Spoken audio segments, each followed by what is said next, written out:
Kaka kwema? Kwema, Mambo kwema. anasemaje bwana? Namshukuru Mungu, kwema. Bwana tuambie namna ambavyo maendeleo yako sasa hivi tumekuona katika michezo ya mwisho. Nadhani kama sijakosea dhidi ya Prisons hapa ulifanya mazungumzo yako. Kwa sasa hivi namna ambavyo unajiona hali yako vipi? Namshukuru Mungu. Naendelea vizuri. Nashukuru sana.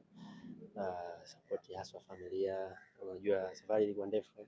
Hivyo na mimi najua kwa madaktari hapa ambao walinisaidia mpaka sasa hivi. Nacheza naona uwanjani narudi kwa namshukuru. Naendelea vizuri.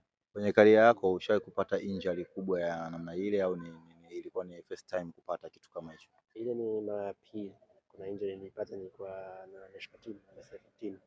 Niliaga nje kama miezi 6 kuelekea 7 hivi na mimi hii imeniweka mwaka mzima almost, naweza nikasema hivyo. Kwa hiyo hii kwa kidogo ndio mzito. Ndio.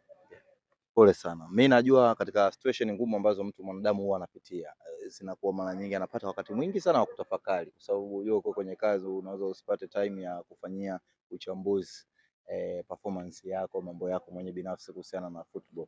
Katika nyakati ambazo upo tunasema za hizi za majeruhi, upo nyumbani maana umekaa almost mwaka mzima. Kitu gani ambacho ulikuwa unasema ukirudi unahitaji kujisahihisha, uongeze, ufanye nini? Kwa sababu mpaka unaumia ulikuwa kwenye performance kubwa kabisa, kwa sababu ulikuwa national team. Azam unaanza panga pangu. Naweza nikasema kwa kiasi kikubwa sana nilitumia muda huo kwenye mambo ambayo ni tofauti na mpira. Spend muda mwingi sana na familia, ambao ni jambo kidogo mpira unatunyima nafasi hiyo kutokana na uhitaji ambao tunakuwa tunaupata. Games zinakuwa nyingi na majukumu pia ya kimikataba ambayo tunakuwa nayo ambayo lazima tuyatimize. Kwa kiasi kikubwa ilikuwa ni kuangalia hata kwenye upande mwingine nini naweza tukafanya, kwa sababu ni kama vile mpira ulistop. Kwa hiyo ni kama maisha bila mpira yakoje, unapata time ya kuona kwamba ningeweza kufanya nini au naweza nikawa nafanya nini kwa kiasi kikubwa katika ule wakati. Kwa sema kama ingekuwa mpira hamna, kwa sababu mpira haukuwepo karibia miezi 8. Kwa kama mpira hamna, basi maisha yanaendaje? Na pia lakini also iliweza kunisaidia pia kwenye kuanalyze mchezo niliokuwa nao, na nikagundua kwa upande wa naweza kusema labda numbers, kitu ambacho lazima ni improve kama mchezaji.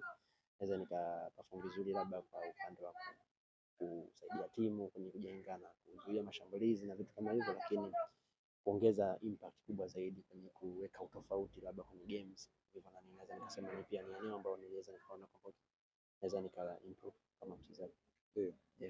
Wewe unacheza timu ambayo ina safu bora ya viungo. Wakati upo bado mzima ulikuwa walimu wengi walikuwa wanapenda kukutumia kukuanzisha. Umerejea sasa kutoka majeraha, bado unakuta kuna viungo ambao wenzako pia nao wanafanya vizuri kama wewe. Inakuchukua sasa ni ugumu namna gani sasa hivi kuipambania namba yako? Naweza nikasema ndo ni jambo zuri, kwa sababu ni simple challenge, na hiyo ndio inafanya unakuwa bora zaidi, kwa sababu tayari kuna wachezaji ambao wenye quality na performance yao imekuwa nzuri.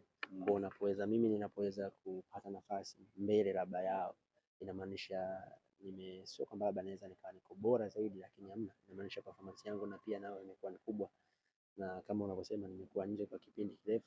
Kwa hiyo wakati kama mazingira haya ambao kwa namna moja ama nyingine inanisaidia mimi, kwa sababu quality yao ni kubwa. Kwa hiyo ni rahisi hata mimi mwenyewe kurudi katika ubora ambao nilikuwa nao mwanzoni, kwa sababu ya watu ambao wananizunguka. Kwa hiyo ninapopata nafasi inamaanisha nimekuwa nimefanya katika ubora, kutokana na ubora ambao uko katika timu tayari. Bwana